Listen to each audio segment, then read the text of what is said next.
कौन जा रहा है जेल को? जाने वाले क्या कांग्रेस के लोग हैं? कौन जा रहा जेल को? जेल को जा रहा दलित, जेल को जा रहा मुसलमान, जेल को जा रहा आदिवासी और वो इंटेलेक्चुअल्स। पार्टिसिपेट कर रहे हैं ना, इसलिए आंकड़े कम रहे तो भी आपका स्ट्रेटेजी क्या रहेगा? नेशनल पार्टी को क्या?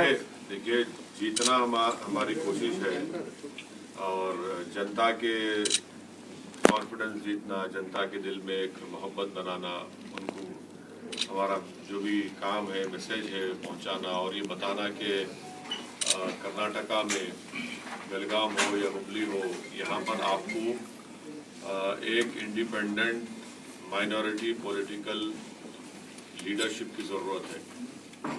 और ख़ास तौर से कर्नाटका में जो जनता ने जिनको अपना एमएलए बनाया, वो लोग धोखा देकर या अपनी आइडियोलॉजी जो भी था उनका जाके बीजेपी को सपोर्ट किए, उसकी वजह से आज बीजेपी यहाँ पावर में है। तो इसलिए एक बहुत बड़ा यहाँ पर सूरत भी है, वैक्यूम भी है और इसीलिए एमआईएम पार्टी ये लोकल बॉडी इलेक्शंस में हिस्सा ले रही है। और हमारा मानना ये है कि शुरुआत है और इंशाअल्लाह ताला यहाँ से हमको कामयाबी मिलेगी। तो और भी जितने इलेक्शंस होंगे उसमें हम लोग कंटेस्ट करेंगे। सर क्या एजेंडा रख के चुनाव में लड़ेंगे सर? एजेंडा डेवलपमेंट है, वार्ड्स का एजेंडा ग्रास रूट लेवल पर एक लीडरशिप को पैदा करना है और ये बहुत बड़ा अहम काम है जिसके लिए हम पूरे मुल्क में मैं जाता हूँ, पूरे मुल्क में यही हमारा काम है। सर आपके फॉलोअर्स बहुत ज्यादा है इधर बेलगाम में, लेकिन एक्टिविटीज कौन है? इलेक्शन के टाइम में उतना ही आप सामने लोगों के सामने जाएंगे तो रिस्पांस कैसा मिलेगा? फॉलोअर्स तो बहुत ज्यादा है सर आपके, लेकिन रहबरी सही नहीं हो रही इधर पे। क्यों ऐसा क्यों हो रहा है? ठीक है, आप भी तो रहबरी करो हमारी आप भी रहबरी करो, काम आसान हो जाएगा। सर पिछले 50 साल पूछ लिए, मैं दूसरों को पूछना तो पूछा दो। सर अपने स्टेट इलेक्शन में जेडीएस के साथ अलायंस थे, फिर ये लोकल बॉडी इलेक्शन में क्यों अलायंस क्यों नहीं हुए? जेडीएस के साथ असेंबली इलेक्शन में हम लोग सपोर्ट करे, कैंडिडेट नहीं खड़ा करे थे। Yes sir. तो उसके बाद हम रियलाइज करें कि जेडीएस गलती की कांग्रेस के साथ अलायंस करके। मेरे को अच्छी तरह याद है कि जब कुमारस्वामी साहब फ़ोन किए थे, वो फ़ोन करके बोले कि मेरा ओथ है, आप आइए। मैं उनको बोला कि मैं नहीं आ सकता हूँ साहब, आप बहुत बड़ी गलती कर रहे हैं ये अलायंस करके। इससे आपकी पार्टी को भी नुकसान होगा और जो लोग वोट डाले आपको उनको भी बड़ी मायूसी होगी और दोनों चीज़ें सच साबित हुई। इसीलिए हमारा, और तीसरी बात यह है कि इस इलेक्शन में हमारा किसी से भी अलायंस नहीं है, ना हम उनसे बात किए ना उन्होंने हमारे से बात की। आगे के इलेक्शन पे भी यही मुद्दा कायम रखेंगे या आप बदलेंगे? अब देखिए, जिंदगी का भरोसा नहीं है, ना आपकी जिंदगी का भरोसा ना मेरी जिंदगी का भरोसा है। फ्यूचर में क्या होता इसका मैं कोई नहीं बता सकता। देखेंगे आगे जाके क्या होता, क्या नहीं हो सकता, क्या पॉसिबिलिटी है नहीं है, वो तो वक्त ही बता सकता। और जब हुआ तो बताएंगे, नहीं हुआ तो ऐसा नहीं। कांग्रेस ये सवाल उठाता है कि बीजेपी का बी टीम एमआईएम है, उनको किधर पॉसिबिलिटी है उधर उतना ही। उनका बोलना सही है क्योंकि राहुल गांधी को मैं हराया अमेठी में जाके, मैं गया था ना, मैं ठहरा उनके सामने, तो उन्होंने हार गए, तो उन्होंने वायनाड को आए, वहां जीत गए। सर इलेक्शन के बाद ये कांग्रेस पार्टी का इग्नोरेंस है, एरोगेंस है। इनके इतने एमएलए बीजेपी के गोद में जाके बैठ गए, मेरे से पूछ के गए या सीताराम डीके से पूछ के गए। कर्नाटका में आपकी पार्टी से मुस्लिम एमपी नहीं जीतता मेरी वजह से। 183 seats Congress BJP Hindi belt में लड़े। आपको मालूम कितने सीट जीती कांग्रेस? 183, ओनली 15 मेरी वजह से। मैं तो नॉर्थ हिंदी स्पीकिंग स्टेट्स में किशनगंज में एक सीट थी हमारा, वहां हम थर्ड आए, 3 लाख वोट लिए तो कांग्रेस 350 लिया। तो कांग्रेस पार्टी का मामला ये है कि उन्होंने ये चाहते कि कभी भी, बल्कि हर सेक्युलर पार्टी ये चाहती कि कभी भी मुसलमानों का एक पॉलिटिकल लीडरशिप इवॉल्व ना हो, और वो ये समझते कि मुसलमान जो है सिर्फ उनकी गुलामी करना, कैदी बन के रहना और उन्होंने जैसा बोले उठना, उन्होंने जैसा बोले सो जाना। हम ये बोल रहे हैं कि हम भारत की डेमोक्रेसी में हमको हमारा हिस्सा मिलना चाहिए, और वो उस वक्त मिलेगा जब हम इलेक्शन लड़ेंगे और वोट डालते आए। अब वोट डालना भी पड़ेगा अपने अपने पार्टी के कैंडिडेट्स को। ये हमारी सोच है, ये हमारा काम है।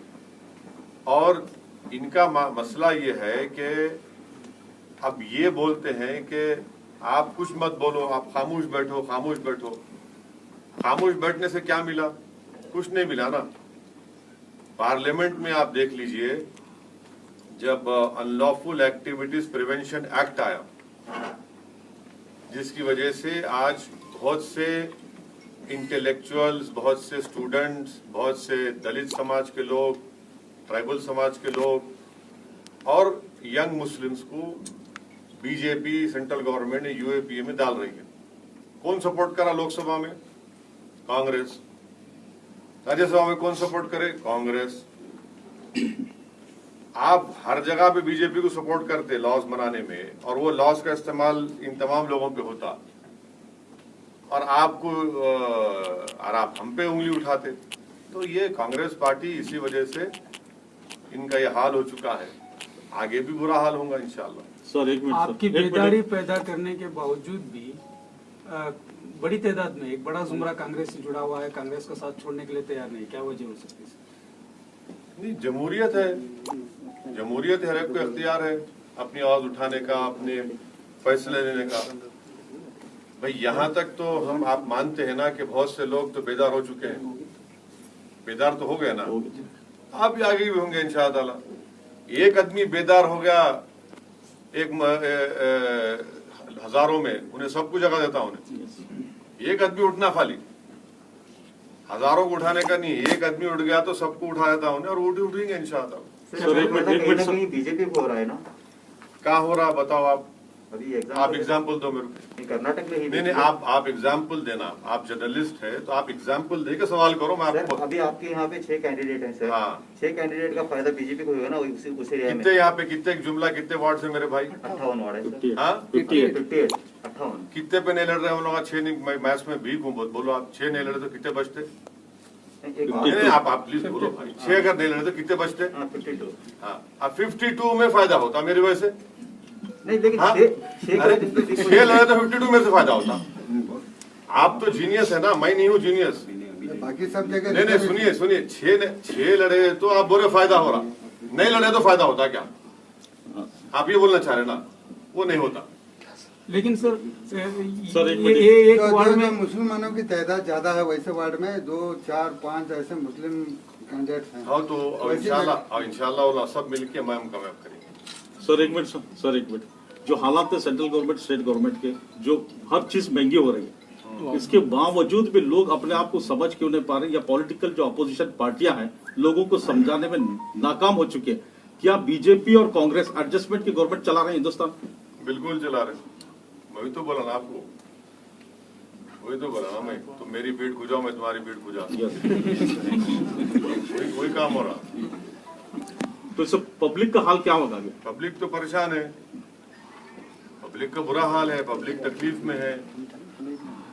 कोविड सेकेंड वेव के दौरान में इतने लोग हमारे मुल्क में, ऑक्सीजन नहीं मिला, दवाएं नहीं मिली, बेड्स नहीं मिला, चाहे कर्नाटका हो, दिल्ली हो, यूपी हो, कई बड़े बड़े सिटीज में, मुंबई हो, यहाँ पे नहीं मिला उन लोगों को, और ऑक्सीजन नहीं मिलता। हमारे मुल्क के होम मिनिस्टर जनाब अमित शाह मार्च एंड में, अप्रैल में पूछते, इस साल के स्टेट से पूछते आपका ने कितना ऑक्सीजन है, कितना होना आपको। पेट्रोल यकीनन सही बोल रहा है, पेट्रोल की कीमत आसमान पे चले गई। तो ये चीजें हैं, पब्लिक में गुस्सा है, पब्लिक में तकलीफ हो रही है, पब्लिक में बहुत एंगर है, मगर उसको कैपिटलाइज करना भी आना ना, बोलना चाहिए, उसको रिफ्लेक्ट करना चाहिए। वो नहीं हो रहा। तो ये इसीलिए क्यों नहीं हो रहा, क्या हो रहा, वो आप देखेंगे आप। सर इधर कोई भी बीजेपी के खिलाफ इखलाकी से बोलेगा या तो उसको जेल होता है या तो परेशान होता है। लेकिन आप इतना सारा बोलते हैं बीजेपी के खिलाफ, मोदी के खिलाफ, तो आपको क्या बीजेपी पर हमदर्दी है या डर है आपका? सुनिए, आपको खुशी होंगी मैं जेल गया तो आपको खुशी होंगी मेरी मौत से? नहीं, आप क्या चाह रहे बोल रहे हैं? कर दो आप। सुनिए मेरी आवाज उठाता है, मेरी बात जेल में डाल देता है। सुनिए मेरी बात सुनिए। आवाज उठाना मेरा डेमोक्रेटिक राइट है। नहीं, दूसरा कोई उठाया तो कौन एग्जाम्पल परेशान होती है। बेलगाम में बहुत सारे लोगों को डाला। अरे भाई आप लोग चाह रहे क्या? मेरा राइट है, मैं उठा रहा हूँ, मैं पार्लियामेंट में बोलता हूँ। अब आप नहीं बोल सके तो मैं क्या करूँ? आप खाली यूं कहे तो मैं क्या करूँ? आप जाके मोदी गले लपट लिए तो मैं क्या करूँ? आपको बोलना नहीं आया तो मैं क्या करूँ? अगर आप गूंगे हैं तो मैं जबान डालूं क्या? तो अब आपको बोलने का तरीका भी आना। तो ये सवाल है, उनसे पूछो ना, उनको कहीं जेल क्यों नहीं जा रहे? कौन से कांग्रेस के लोग जेल को जा रहे? कुछ भी नहीं जा रहे। सर, इलेक्शन के बाद जो भी रिजल्ट हो बेलगाम की अवाम सपोर्ट कर रही है आपके कैंडिडेट को। इलेक्शन के बाद में भी काम रहेगा पार्टी का? बिल्कुल रहना चाहिए, काम होना चाहिए, मेहनत करना चाहिए। हम भी उनको मॉनिटर करेंगे, उनको समझाएंगे, उनको एनकरेज करेंगे और उनको जिम्मेदारी का एहसास दिलाएंगे कि अवाम ने आपके लिए एतमाद करके, मोहब्बत करके आपके लिए आपको कामयाब किया, वोट दिया। वोट देना खुद बहुत बड़ी कॉन्फिडेंस की बात है, जीतना तो और बड़ी खुशी की बात है, मगर वोट देना भी बहुत बड़ी एक हौसला अफजाई देती है हर एक पार्टी को। उस पर काम करना है। सर, अफगानिस्तान के बारे में क्या बोलना भाई? अफगानिस्तान के बारे में हिंदुस्तान का रोल क्या होना चाहिए इस मामले को लेकर? मेरे को क्या करना है अफगानिस्तान से? आपका स्टेटमेंट? ना मेरा ससुराल वहाँ का है, ना मेरे हमारे गए वहाँ पे, ताल्लुक ही नहीं है अपने को अफगानिस्तान से। अफगानिस्तान में क्या हो रहा है मोदी जी से पूछो आप लोग। 20 साल में क्या करे वहाँ पे? $3 बिलियन वहाँ खर्चा करे, क्या करे? सो है वो हर साल 800-900 बच्चों को बुलाते थे अफगानिस्तान से, पढ़ाते थे बच्चियों को engineering, medicine, Indian military academy में ट्रेनिंग देते थे। ऐसे 16,000 लोगों को हम लोग ट्रेनिंग दिए 20 साल में। अब इन्हों क्या करे? इनसे पूछना ना, इन्हों जवाब ही नहीं देते। वेट एंड वॉच बोलते खाली। प्राइस बढ़ गया पेट्रोल का, वेट एंड वॉच। तो हर चीज वेट एंड वॉच है इनका। और कुछ सर? बेलगाम जनता के बारे में बेलगाम जनता को क्या कहना चाहते हैं? बस मैं उनसे गुजारिश करने आया हूं कि आप मुझ पर भरोसा करिए, हमारी पार्टी पर एक भरोसा करिए, एतमाद करिए। और हमारा मकसद ये है कि बेलगाम में आपकी एक लीडरशिप को बनाना, आपको लीडर बनाना, ताकि आने वाले फ्यूचर में आप आगे बढ़कर बेलगाम हो, कर्नाटका में आप एक बहुत बड़ा रोल प्ले कर सकें। ये हमारा मकसद और पैगाम है। और यकीनन हम उनसे अपील करेंगे हमारे लिए दुआ भी करो आप। आने वाले वक्त में आप पूरे हिंदुस्तान में एक अपोजिशन का रोल अदा करने के मौके पर है, ऐसा लग रहा है? अभी नहीं कर रहे, अभी भी कर रहे हैं। जितना हो सकता बिल्कुल अपोजिशन कर रहे। पार्लियामेंट में कोई आप बताओ कि हर बिल के ऊपर हम मुखालिफत कर दे। ओबीसी का बिल आया तो हम बोले कास्ट सेंसस कराओ, क्यों नहीं करा रहे कास्ट सेंसस? 50% का ब्रीच क्रॉस करो आप। और उसमें महाराष्ट्र में वहाँ पे कौन है भाई? आप बी टीम बोल रहे हैं, कांग्रेस को नहीं बोलते बी टीम। आप शिवसेना गोद में बैठी हुई है कांग्रेस, शिवसेना गोद में बैठी हुई है कांग्रेस, तो उन्होंने क्या दूल्हे भाई हो गए? वहां पे वोट लिए, ओवैसी को वोट मत दो, नहीं तो बीजेपी शिवसेना आती। इलेक्शन के बाद से तीनों मिलकर निकाह कर लिए। तो ये क्या है? ये इसको अपॉर्चुनिज्म बोलेंगे या सेकुलरिज्म बोलेंगे, कम्युनिज्म बोलेंगे? और वही शिवसेना का चीफ मिनिस्टर असेंबली में खड़े रह के बोलता है कि हमारे को फखर है हम बाबरी मस्जिद को तोड़े। आप पावर में है, कांग्रेस वाले उनके साथ। वो कम्युनिज्म नहीं है। यहाँ 6 सीट लड़े तो पेट में दर्द हो रहा। यही तो हम बता रहे कि मकसद क्या है कि मुस्लिम पॉलिटिकल एम्पावरमेंट कभी नहीं होना। और मेरा मानना यह है कि ये मुल्क ताकतवर होगा जो मुस्लिम पॉलिटिकल एम्पावरमेंट होगा। और एम्पावरमेंट कैसा होगा? वोट डालने से नहीं, लीडर बनने से होगा। कोई भी पॉलिटिकल पार्टी में, ये नाम निहा सेकुलर पार्टियों में, एक बताओ आप कौन है मुस्लिम लीडर, बल्कि पूरे कंट्री में बताओ कौन है, एक लीडर बताओ ना, कोई छोड़ दो, मैं तो गली का लीडर भी नहीं हूं, मैं तो कौन है बताओ। तो उनको ये किसी को भी पसंद नहीं है। हमारा ये बोलना है कि भाई हर कास्ट का, हर कम्युनिटी का लीडर है।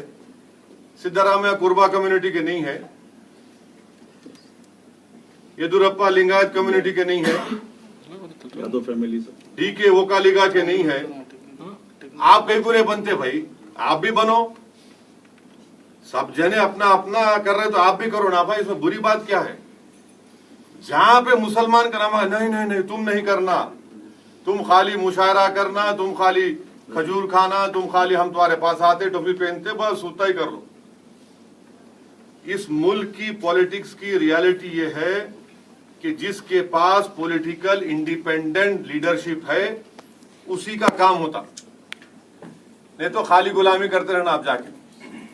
हम यही बोल रहे कि आप आइए, लीडर बनिए, अपनी बात को उठाइए, डेमोक्रेसी को मजबूत करिए। डेमोक्रेसी को मजबूत करना ये सबकी जिम्मेदारी है।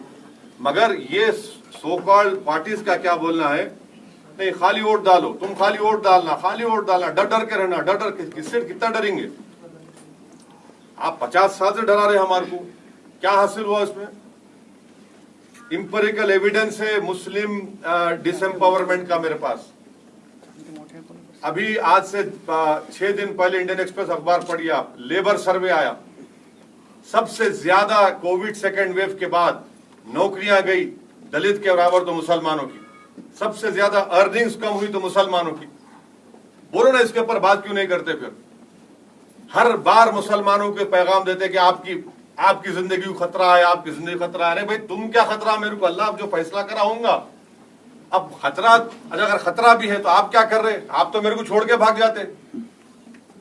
आप मेरी खबर में आके खाली ठहरे रह के फोटो डालते, फूल चढ़ाते। मैं जिंदा रहना चाह रहा हूँ। जिंदा रहने के लिए डरने की जरूरत नहीं है। जिंदा रहने के लिए एक इंसान को जरूरत है अपनी आवाज की, अपने स्कूल की, अपने महल्ले के डेवलपमेंट की, पॉलिटिकल वॉइस की। वो जिंदगी की निशानियां हैं। ये खामोश है ना, डर के रहना, इसको जिंदा जिंदगी जिंदा नहीं बोलते इसको। सर अभी यूपी का इलेक्शन स्टार्ट होने वाला है सर, तो ऐसी न्यूज आ रही है कि आजम खान साहब जो है ज्वाइन करेंगे एमआईएम को। अगर वहां से पहल होती है तो आजम खान साहब के लिए हम दुआ कर रहे हैं कि अल्लाह सुब्हाना व तआला आजम खान साहब की जो मुश्किलात में है अल्लाह उसको खत्म कर दे, उनको रिहा करवा दे। और वो जो यूनिवर्सिटी कायम किए, वो आजम खान की यूनिवर्सिटी नहीं है, वो गरीब अकलियतों की यूनिवर्सिटी है, और अल्लाह उसकी हिफाजत करे। ये सब जेली चीज़ा हैं। आज पहली जरूरत है कि वो जो मुश्किलात में है, तकालीफ में है, उससे उनको छुटकारा मिले। सर जैसा कि आपने कहा कि लीडर की जरूरत है, लीडर पैदा करने की जरूरत है। अक्सर पार्टियों में होता है कि जो लीडर ऑलरेडी हुआ करते हैं वो नए लोगों को लीडर बनने का मौका नहीं देते। मजलिस में ये क्या मामला है। मजलिस तो ये बोल रही है कि आपको लीडर बनाने के वास्ते हम आए यहाँ पर। मजलिस ये बोल रही, मजलिस तो यही बोल रही कि आपको लीडर बनाने को हम यहाँ पर आए। आप बनो, आप कायद बनो, आप नेता बनो, आप आगे बढ़ो। आप खाली नारे मारने वाले मत बनो। आप ये बैंड बाजा कभी देखे, आप बैंड बाजा देखे कभी। बैंड बाजा में क्या होता, जब तक दूल्हा रहता, दूल्हा अंदर चले गया मैरिज हॉल में, बैंड बाजा वाले चले जाते घर को अपने। वो हाल हमारा बना के रखे, हम बैंड बाजा खाली बस जिंदाबाद जिंदाबाद, उनके नाम पे जिंदाबाद, इनके नाम पे जिंदाबाद। अरे तुम जिंदा रहो बाबा, आप ही जिंदा रह रहे। कब तक हम बैंड बाजा करेंगे इन लोगों का। आप बाजा बजा दो इन लोगों का इलेक्शन में, आप हीरो बनते फिर। सर आने वाला लोकसभा इलेक्शन जो है बीजेपी के लिए, अपोजिशन के लिए कितना कामयाब हो सकता है? क्या बीजेपी फिर आने वाले इलेक्शन में अपनी जो ये सरकार बना सकती है? अभी तो बहुत दूर है वो, 2024 में है। अभी इतना जल्दी उसके बारे में बोलना मुश्किल है। 2024 में देखना क्या होता, जब तो टाइम है। सर वो M+M के बारे में आप सुना होगा, उसके बारे में आप क्या राय है? I am only for MyM। Thank you sir.